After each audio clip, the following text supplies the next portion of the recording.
Welcome to serve सामाजिक rounder channel. सर्व सामाजिक rounder channel में आपका बहुत बहुत स्वागत है। चैनल को सब्सक्राइब करके घंटी नहीं दबाए हैं तो सब्सक्राइब करके दबाना ना भूलें। तो ये आपके लिए बहुत ही इंपॉर्टेंट क्वेश्चन है जो पलक झपकते ही आपको याद हो जाएंगे। तो चलिए वीडियो को स्टार्ट करते हैं। आज मैं बताऊंगा त्रिभुज ट्रिएंगल, जो कि सबसे इजी चैप्टर है। पिछला वीडियो में मैंने 1 से लेके 5 तक इस तरह नियम से बता दिया कि कोई भी स्टूडेंट, शायद ऐसा कोई भी स्टूडेंट नहीं होगा कि उसको समझ में नहीं आएगा। इतना ही नहीं, क्लास 9th का लगभग हर पार्ट का वीडियो संख्या पद्धति से लेके पोलिनोमियल, निर्देशांक, ज्यामिति, प्रायिकता, पृष्ठीय क्षेत्रफल, यूक्लिड से लेके दो चर वाले रैखिक समीकरण, क्षेत्रमिति, हीरोन के सूत्र से लगभग सारा 700-800 ऑब्जेक्टिव क्वेश्चन, वो भी सारा का सारा मैं सोल्व करके बता दिया हूँ।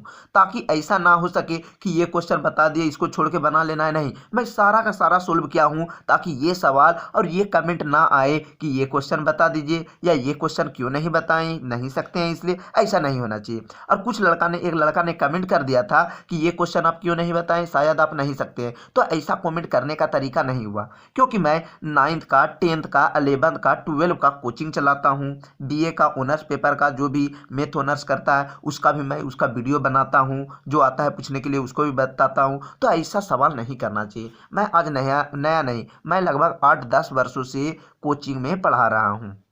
तो इससे पहले मैं जो वीडियो बनाया था, सारा चैप्टर का, बड़ा चैप्टर का वीडियो बना दिया हूँ। अब छोटा सा चैप्टर है त्रिभुज, जो कि आप चित्र देखे आंसर मारे। बहुत ही इजी पार्ट है और आप इसे सिर्फ ऑप्शन देखकर आप लगा दीजिएगा कि इसका आंसर क्या होगा। बहुत ही इजी, चित्र बनाइए, आंसर मारिए, एकदम बिल्कुल सही होगा। तो सबसे इजी चैप्टर हुआ, ठीक है, त्रिभुज मैं बताऊंगा। पिछला वीडियो में मैंने 1 से 5 तक इस तरह समझा दिया कि आपको मैं बोले थे कि जहां तक होगा आप बना लीजिएगा। तो ऐसा कोई बात नहीं, 5 तक बताएं ये मत सोचिएगा कि नहीं बताएगा। तो आज मैं 6 से लेके 7, 8, 9 नंबर से इस तरह बता दूंगा कि आप जीवन में कभी भी नहीं भूलिएगा। तो त्रिभुज सबसे ईजी पार्ट है, ध्यान दीजिए।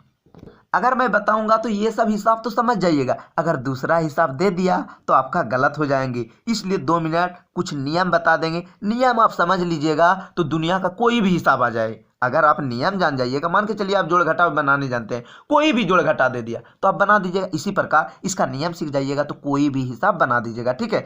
तो 6, 7, 8 का भी वीडियो आते हैं, वो है एक चैनल। और पत्र विज्ञान का जो ऑब्जेक्टिव क्वेश्चन जो पूछे जाते हैं उसका भी सारा वीडियो, 11, 12 का सारा वीडियो एक चैनल होगा, इंग्लिश मैथमेटिक्स डॉक्टर, नीचे डिस्क्रिप्शन में लिंक दिया गया है। अगर अभी तक वो चैनल को सब्सक्राइब नहीं किए हैं तो सब्सक्राइब कर दें। ये मत देखिए कि वो सब्सक्राइब करेगा तब मैं करूंगा, ऐसा कोई बात नहीं। आप अपना काम खुद से करें, आप जाकर एक सब्सक्राइब कर दें, ठीक है। मैं आप लोगों से कुछ नहीं बोलता हूं वो चैनल, लेकिन इस चैनल को आप सब्सक्राइब करके एक लाइक और घंटी दबाने ना भूलें। तो 6 नंबर बताने से पहले थोड़ा सा आप ध्यान दीजिए। यहाँ पर जो है एस से भुजा बोला जाता है। भुजा किससे कहते हैं? जिसका ये सब जो होता है ये सब हुआ भुजा, ठीक है। यहाँ से यहाँ भी हो गया, ये भी हुआ भुजा, यहाँ से यहाँ भी हुआ, ये वाला रेखा को ही भुजा बोला जाता है। यहाँ से यहाँ, यहाँ से यहाँ, ये सब हुआ भुजा। और ए से होता है एंगल, कोण होता है। एस से भुजा, इतना सा याद रख लीजिए। एस से भुजा, एस से कोण, एस से भुजा, एस से कोण, एकदम अब पूरी तरह से माइंड में बैठा ले और हमेशा बोले 2-4 बार, एस से भुजा, एस से। घर में कोई कुछ भी बोले आप कुछ नहीं, बस यही बोलिए, एस से भुजा, एस से कोण। कुछ भी पूछे यही बात बोलिएगा, एस से भुजा, एस से कोण, ठीक है। ध्यान दीजिए तो आपको पूरी तरह से माइंड में भी एडजस्ट हो जाएंगे। तो सबसे पहले ध्यान दीजिएगा कि ये जो हुआ कोण बोला जाता है, इसको कोण, इसको भी कोण बोला जाता है, ठीक है। तो यहाँ पर ध्यान देना है कि एस से भुजा और ए से कोण। अब ध्यान दीजिए क्या बोला जा रहा है, अब आपको समझ में आ जाएगा। तो सौटी 3 होते हैं, एस भुजा भुजा आ गया तो होगा सर्वांग, या एगो भुजा एगो कोण एगो भुजा तो भी होगा सर्वांग, 2 गो कोण और एगो भुजा भी होगा तो भी होगा सर्वांग। तो ध्यान दीजिए, बस इतने से याद रखना है। जो पूरा इसका डिटेल पहला वीडियो में मैं बना दिया हूं, और इसका जो भी वीडियो का लिंक चाहिए क्लास 9 का पोलिनोमियल से लेके इसी चैप्टर के नीचे डिस्क्रिप्शन में लिंक दिया गया है इस वीडियो के, ठीक है। तो 6 नंबर में कोण ए बराबर कोण पी, कोण ए बराबर कोण पी। तो ध्यान दीजिए, कोण ए बराबर कोण पी, तो सबसे पहले लिखना है कोण ए, एगो में लिख दिए कोण ए और एगो में लिखना है कोण पी। कोण ए बराबर कोण पी, ध्यान दीजिएगा, बोल रहा है कोण ए बराबर है कोण पी के, और कोण बी बराबर है कोण क्यू के। कोण बी बराबर है कोण किसका? क्यू का, ठीक है। कोण बी बराबर है कोण क्यू का, तो दोनों कोण हो गया, ठीक है। अब क्या बोल रहा है, ध्यान दीजिए, ए बी बराबर पी क्यू, ए बी बराबर पी क्यू, तो ए बी जो है बराबर पी क्यू के, तो त्रिभुज के नाम लिख दिए ए बी सी और एगो के नाम लिख दिए पी क्यू आर, ठीक है, पी क्यू आर। तो बोल रहा है एगो कोण ए बराबर है कोण पी के, तो यानी कोण आ गया, ठीक है। और फिर बोल रहा है कोण बी बराबर कोण क्यू, तो इसका भी कोण आ रहा है, यानी ए आ रहा है, ए हो गया। अब बोल रहा है, ध्यान दीजिए, बोल रहा है ए बी बराबर पी क्यू, क्वेश्चन में बोल रहा है ए बी बराबर पी क्यू, यहां पर बोल रहा है, ध्यान दीजिए, ए बी बराबर पी क्यू, तो लिख दिए ए बी बराबर पी क्यू, यानी यहां से यहां बोल रहा है, यहां से यहां, यानी भुजा बोल रहा है, तो इसका मतलब इस तरह होगा, एगो भुजा आ गया ए से ए, यानी इस तरह रहने से एगो कोण एगो भुजा एगो कोण आने से ये हो गया सर्वांगसम त्रिभुज। तो कैसा त्रिभुज है, त्रिभुज ए बी सी, और एगो कोण, इस त्रिभुज के नाम क्या है, त्रिभुज पी क्यू आर, दोनों क्या है, बराबर है। कैसा, कैसे, बस इस लगा दीजिएगा, इसका नाम हुआ सर्वांगसम, तो दोनों त्रिभुज सर्वांगसम है, तो लिख दिए त्रिभुज एबीसी पी क्यू आर सर्वांगसम है। अब ध्यान दीजिए, 7 नंबर में बोला जा रहा है ए बी सी और डी ई एफ, तो ए बी सी और डी ई एफ डायरेक्ट नहीं लिख देना, यहां पर बात सुनिए, ए बी बराबर है एफ डी के, उल्टे भाग रहा है, ए बी बराबर होना चाहिए डी ई नहीं लिख के एफ डी लिखा, उल्टा लिखा, एफ आर डी लिख दिया है, तो कोई दिक्कत नहीं। तो चित्र आपको बनाना है, सबसे पहले यहां ध्यान दीजिए, ए बी, ठीक है, ऐसा चित्र ही बनाना पड़ेगा, ए बी लिख दिए। अब बनाना है एफ डी, यानी एफ डी, ए बी बराबर एफ डी, कोण ए बराबर कोण डी, कोण ए बराबर होना चाहिए कोण डी, यानी यहां पर हो जाएगा डी और यहां पर हो जाएगा एफ। मैंने तो यहां देखकर लिख दिया, लेकिन आपको बदलना है, ध्यान दीजिए, ए बी कुछ नहीं, जो चीज बोल रहा है वही चीज लिखना है। ए बी बराबर है एफ डी के, ए बी जो बराबर है किसके, एफ डी के, यानी होना चाहिए एफ यहाँ डी, लेकिन नहीं, फिर यहां पर बदल रहा है, ये बात यही बोल रहा है क्वेश्चन में, कोण ए बराबर कोण डी होना चाहिए, तो कोण ए बराबर कोण डी होना चाहिए, तो ए बी यहां लिख दिए और एफ डी यहां लिख दिए, तो क्या नाम डी इधर एफ इधर लिख दिए, तो छोटा बड़ा थोड़ा हो जाएगा, यहां से यहीं के बोल रहा है, यहां पर एफ डी भी बोलेंगे तो यहां आना होगा, और डी एफ भी बोलेंगे तो यही ठो रेखा खींचना पड़ेगा, तो नाम से कोई दिक्कत नहीं, ठीक है, लिख दिए यहां पर। अब दोनों त्रिभुज एस ए एस सर्वांगसम है, तो सर्वांग समता क्या हो जाएगा, तो ध्यान दीजिए, इसका सर्वांग समता क्या हो जाएगा, तो यहां पर आ गया कोण, इस कोण का नाम है, एगो आ गया, एगो ए और एगो क्या बोल रहा है, ए और डी, यानी ए और डी, यानी कोण मिल गया, कोण को ए बोला जाता है। अब यहां से यहां मिल गया, भुजा मिल गया, तो भुजा लिख दिए, ठीक है, भुजा लिख दिए, यहां से यहां इसका भी मिला तो इसका भी मिला, तो भुजा लिख दिए। अब क्या बोल रहा है, ए बी हुआ, तो यहां पर लिखेंगे सी डी ई, तो यहां पर लिख देंगे डी ई हो जाएगा, यहां पर डी ई एफ, तो यानी इसका मतलब बोल रहा है, तो क्या हो जाएगा, यहां पर हो जाएंगे, ध्यान दीजिए, बी और ई, तो यहां पर जो है, तो इसका भुजा हो जाएगा ए सी, ये वाला हुआ ए सी, तो इसका भी यही ठो होगा, इसका जो ठो होगा इसका हुआ, जब इसका कोण ये ठो हुआ तो इसका भी कोण ये हुआ, इसका भुजा नीचे वाला आया तो इसका भी भुजा नीचे वाला आया, इसका ये वाला आया तो इसका भी ये वाला आया, तो इसका नाम क्या है, यहां से यहां ए सी और यहां से यहां क्या है, ए सी बराबर डी ई, तो आपको बिल्कुल समझ में आ गया होगा, ए सी बराबर क्या हो गया, ए सी बराबर हो गया डी ई, जहां होगा ए सी बराबर डी ई वही होगा इसका आंसर। याद रखिएगा, त्रिभुज के तीनों कोणों का योग 180 डिग्री होगा, 60 सब डिग्री 60 डिग्री का होता है, कोई जरूरी नहीं है 60 है, कोई 45 है तो कोई 75 होगा, लेकिन तीनों को जोड़ने पर 180 डिग्री ही होना चाहिए। तो ध्यान दीजिए, यहां पर बोला जा रहा है ए बी सी और डी ई एफ त्रिभुज है, ए बी बराबर डी, ध्यान दीजिए, बात सुनिए, इसका नाम है, पहले लिखना है ए बी सी और इसका नाम हो जाएगा डी ई एफ, ध्यान दीजिए, डी ई एफ हो गया, डी ई एफ, ये वाला त्रिभुज के यहाँ वाला चित्र लिख दिए हैं, ए बी बराबर बोलता है डी, यानी ए बी बराबर है डी ई के, ये वाला और ये वाला बराबर है, ठीक है, तो यहां तक ठीक है। अब बोल रहा है, ध्यान दीजिए, ए बी बराबर डी, फिर बोल रहा है बी सी बराबर ई एफ, बी सी बराबर ई एफ, यानी बी सी जो है ये बराबर है ई एफ के, ये ठो, ठीक है, अगर इसका लिखे तो इसका भी ये ठो, इसका यहां हुआ तो इसका भी ये हुआ, तो अब क्या बच गया, यहां से यहां, यहां और यहां से आए इसका भी यहां, तो ई दोनों में कौन कौन ठो मिल रहा है, यहां से आने में कोण बी बराबर मिल रहा है, यहां से यहां आने में कोण ई, ठीक है, कोण बी बराबर कोण ई, तो जहां है कोण बी बराबर कोण ई वही होगा इसका आंसर। बोले ना बिल्कुल मजा आ जाएगा, सिर्फ देखिएगा चित्र और बनाइएगा आंसर। अब देखिए यहाँ पर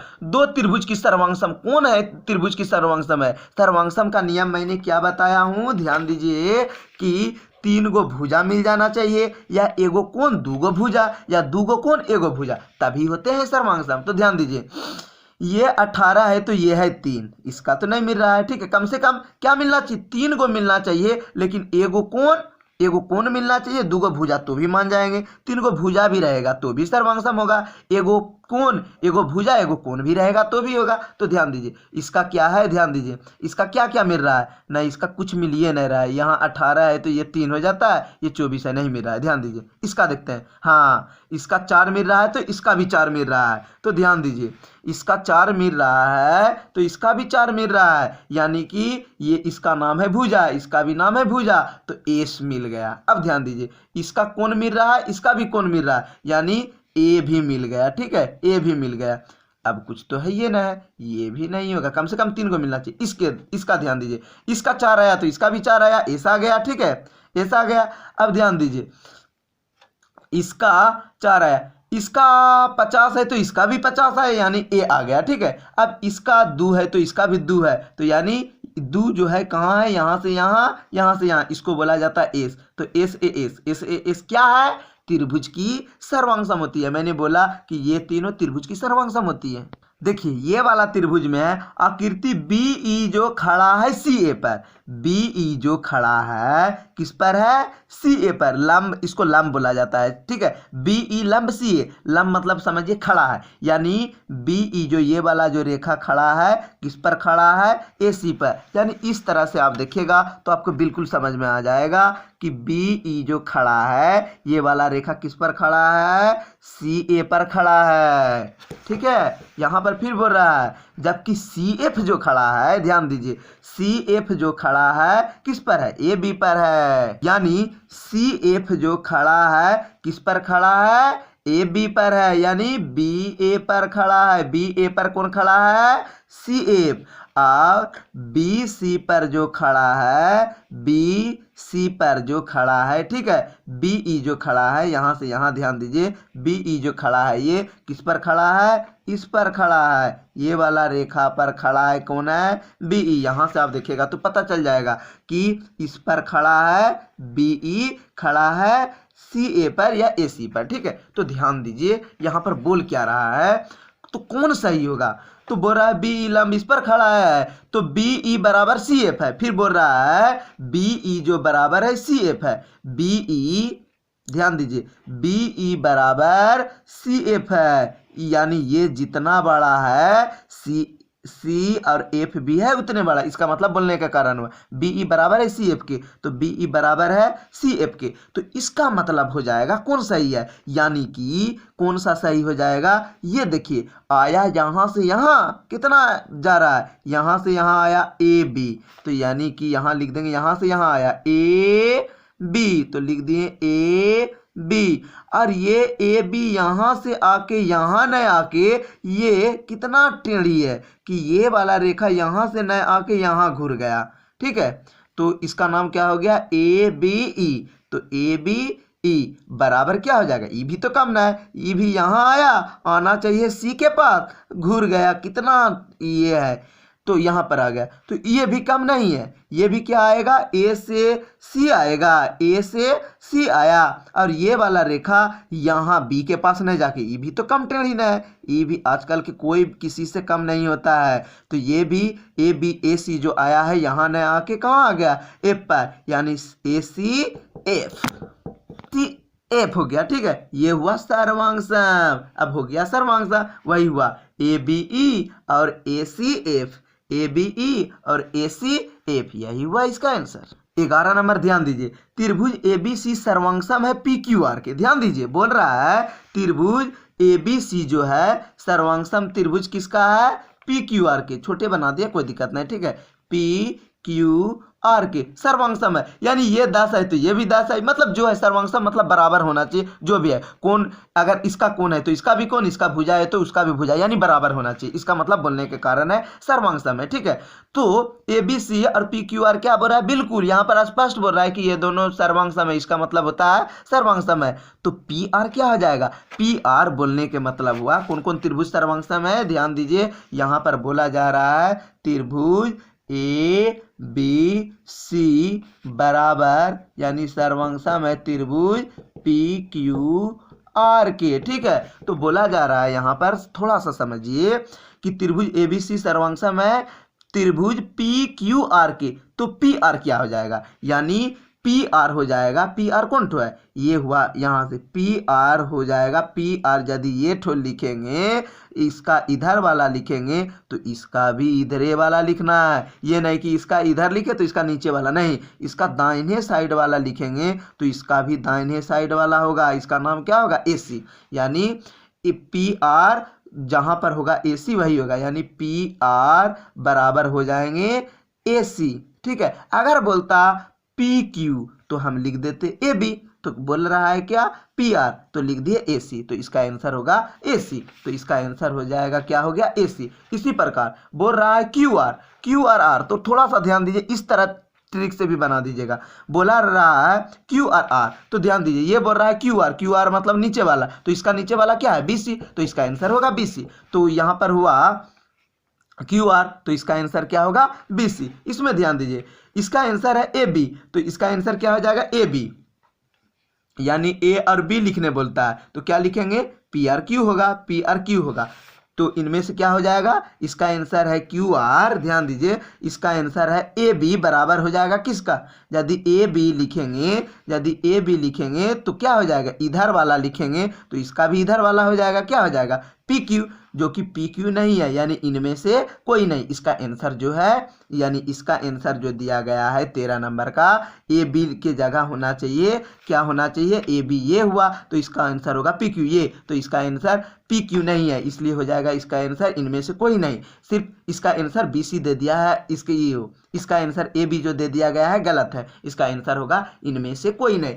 इस किताब में बहुत सारा ऑब्जेक्टिव क्वेश्चन मैंने पिछला वीडियो में बता चुके हैं कि यहाँ गलतियां हैं, इस तरह किताब नहीं छपा जाता, बहुत जगह इसमें गलतियां हैं, तो आप शुद्ध पढ़े। तो ध्यान दीजिए इसका होगा कौन बी बोला, यानी कौन बी बोल रहा है लिखने, यानी कौन बी, तो इसका आंसर क्या हो जाएगा कौन क्यू, यानी ये वाला जो चीज करेगा ये काम ये करेगा, या ये जो काम करेगा वही काम, ये कौन वाला काम कर रहा है तो ये भी कौन वाला काम कौन बी, तो इसका आंसर क्या हो जाएगा कौन क्यू, तो कौन बी तो कौन क्यू। इसमें ध्यान दीजिए त्रिभुज ए बी सी सर्वांगसम है कौन आर के, आर कौन हुआ इसका अंत वाला, तो इसका भी अंत वाला क्या हो जाएगा सी, तो इसका आंसर भी हो जाएगा सी। ध्यान दीजिए एक त्रिभुज की तीनों भुजाओं दूसरों भुजाओं की तीनों भुजाओं के बराबर हो तो दो त्रिभुज के सर्वांगसम कैसा हो जाएगा, यानी एक त्रिभुज की तीनों भुजाएं दूसरे त्रिभुज के तीनों भुजाएं, एगो त्रिभुज जो है तीनों भुजा बराबर है दूसरा त्रिभुज के भुजा से बराबर है, यानी तीनों भुजा ये तीनों बराबर है, यानी तीनों तो भुजा है, भुजा को क्या लिखा जाता है एस एस एस, बोलता है तीनों बराबर है 1 2 3 तीनों भुजा ही बराबर है, इसलिए तीनों का आंसर क्या हो जाएगा एस एस एस। तो आर एच एस जो होता है सिर्फ समकोण त्रिभुज में लागू होता है, तो आर एच एस का जो नियम है सर्वांगसम का सिर्फ समकोण त्रिभुज यानी 90 डिग्री, यानी यही वाला त्रिभुज में इस तरह के त्रिभुज में ही आर एच एस का नियम लागू होता है 90 डिग्री में, याद रखिएगा। तो इस त्रिभुज के नाम है समकोण त्रिभुज यानी 90 डिग्री का त्रिभुज। तो आर एच एस का नियम कौन त्रिभुज में यूज होगा, समकोण के त्रिभुज में। त्रिभुज की किन्हीं दो भुजा, मान के चलिए त्रिभुज का दो भुजा का योग तीसरा भुजा से क्या होगा बड़ा ही होगा, दोनों को जोड़ देंगे तो इससे क्या होगा साइड क्या हो जाएगा बड़ा ही हो जाएगा। ठीक है, ये जरूरी नहीं कि साइड होगा, कम भी हो सकता है ज्यादा भी हो सकता है, लेकिन त्रिभुज के तीनों कोणों का योग 180 डिग्री से ज्यादा नहीं होना चाहिए। उसके बाद है 19 नंबर में ध्यान दीजिए किसी त्रिभुज में दो भुजाओं का अंतर तीसरी भुजाओं से क्या होना चाहिए छोटा होना चाहिए, यानी दो गो भुजा है उसको घटा देंगे तो तीसरी भुजा जो है उससे हमेशा दो गो, मान के चलिए ये भुजा हुआ, ठीक है दो गो भुजा हुआ, ये दोनों को घटा दिए साइड में सट गया 0, तो तीसरी भुजा से 0 क्या होगा बड़ा होगा या छोटा, साइड जो यानी साइड जो हुआ तीसरा भुजा मान लीजिए साइड है तो ये दोनों घटा दिए साइड में साइड गया क्या हुआ 0, तो इससे ये कौन है छोटा है या बड़ा, तो छोटा ही होगा, तो क्या होगा, छोटा होगा। तो समकोण त्रिभुज में सबसे लंबी भुजा क्या होती है, ये हुआ समकोण त्रिभुज। इसको बोला जाता है लंब, इसको बोला जाता है आधार, और इसको बोला जाता है कर्ण।